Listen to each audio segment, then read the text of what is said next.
किसी शरपसंद को नहीं छोड़ेंगे, ना किसी बेगुनाह को छेड़ेंगे। 9 मई के जिम्मेदारान को कौम कभी माफ़ नहीं करेगी। पाक फौज शोहदा के लवाहिकीन की वारिस है। Army chief general Asim Munir का कहना है कि जो कुछ 9 मई को हुआ इंतहाई अफसोसनाक और काबिल मजम्मत है। यौम तकरीम पर शोहदा के वारिसों से सिपह सालार की मुलाकात। सरबरा पाक फौज ने स्कूलों के तलबा और शोहदा के बच्चों के सरों पर दस्ते शफकत भी रखा।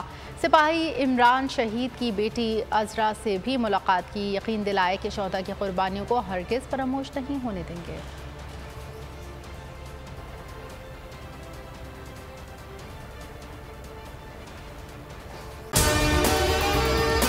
और अगर आपको हमारी ये वीडियो पसंद आई है तो लाइक पर क्लिक कीजिए।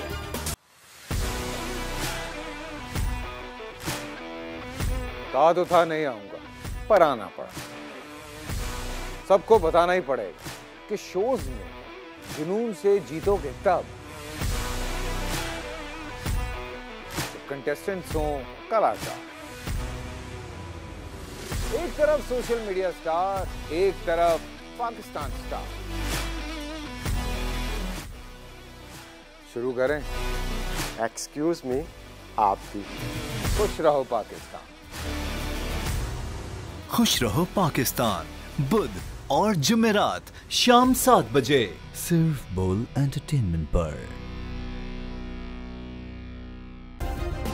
सब्सक्राइब करें और बेल दबाएं ताकि कोई खबर रह न जाए।